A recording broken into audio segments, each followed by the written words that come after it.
রাজধানীর ফুটপাতগুলো হকার মুক্ত করতে মাঝে মধ্যেই অভিযানে নামে সংশ্লিষ্ট কর্তৃপক্ষ, কিন্তু সেই অভিযানের ঘণ্টা না পেরোতেই ফুটপাতগুলো ফিরে আসে পুরনো চেহারায়। পণ্যের ডালি সাজিয়ে চলে হকারদের হাঁকডাক, সড়কের অর্ধেকের বেশি অংশ দখলে নিয়ে চলে দোকানদারি।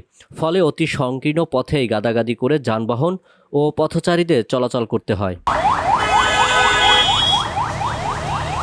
মাসখানেক আগে রাজধানীর গুলিস্তান ও নিউ মার্কেট এবং ফার্মগেট সহ বেশ কয়েকটি জায়গার ফুটপাত দখলমুক্ত করতে ঢাকা ২ সিটি কর্পোরেশন এবং মহানগর পুলিশের পক্ষ থেকে উচ্ছেদ অভিযান চালানো হয়।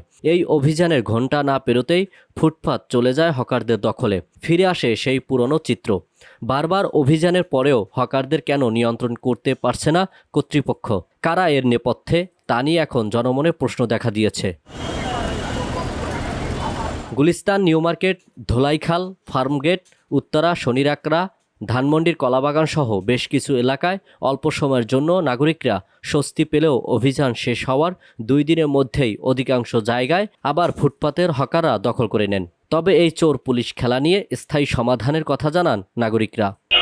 হ্যাঁ, এখানে হকার থাকার কারণে আমাদের অস্বস্তি হতো, কারণ আমরা ভার্সিটি স্টুডেন্ট, আমাদের যাওয়া আসা অসুবিধা হতো, গাড়িতে অসুবিধা হতো, ওখানে জ্যাম পড়তো বেশি, আসলে চলাফেরাতে অসুবিধা হচ্ছে, তারপর মার্কেট করতে অসুবিধা হচ্ছে। তো এখন সুবিধা হচ্ছে যদি হকারটা না থাকে এখানে রাস্তায় যেগুলো আছে দোকানগুলো, এগুলো উঠিয়ে দিয়ে আমাদের জন্য ভালো হবে।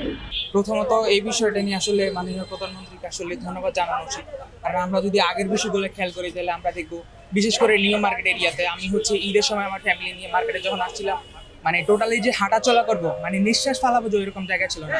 বাট এখন জিনিসটা যেহেতু এখনো কিন্তু প্রপারলি কাজটা হয়নি, বাট যেহেতু উদ্যোগটা নেওয়া হয়েছে, আমি আজকে দেখতেছিলাম যে সরকারি লোকজন এসে এটা জিনিসটা লিস্টিং করতেছে, হকারগুলোকে কীভাবে সেপারেট করে দেওয়া যায়।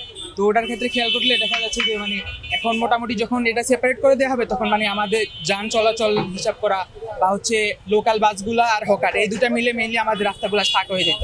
উচ্ছেদ অভিযানের পর অল্প সময়ের জন্য ফুটপাত খালি থাকলেও দ্রুতই আবার হকারদের দখলে চলে যাচ্ছে।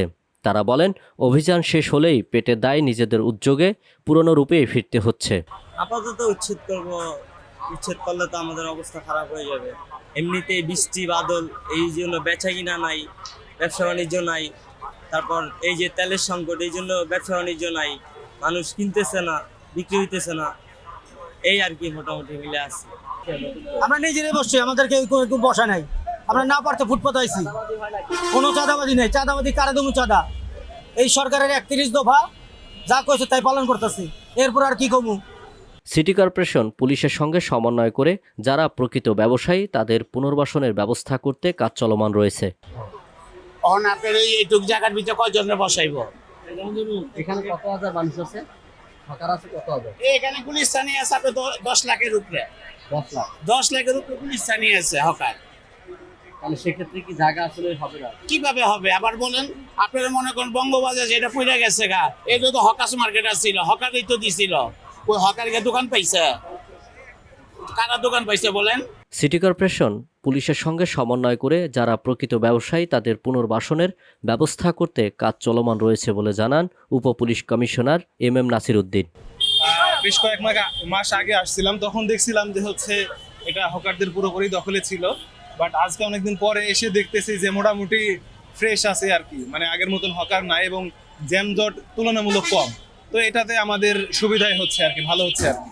এটা কি আসলে পজিটিভ দেখছেন না নেগেটিভ? অবশ্যই এটা পজিটিভলি দেখতেছি। যদি এরকম থাকে তাহলে জনগণের যে দুর্ভোগ সেটা অনেকটাই নিরসন হবে আর কি।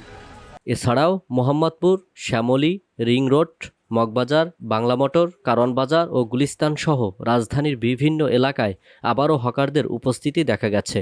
আইনের বাস্তব প্রয়োগ আর সঠিক পরিকল্পনার অভাবেই বারবার উচ্ছেদ অভিযান ব্যর্থ হচ্ছে বলেও মনে করেন সাধারণ মানুষ। আল আমিন তাওহিদ, VOD বাংলা, ঢাকা।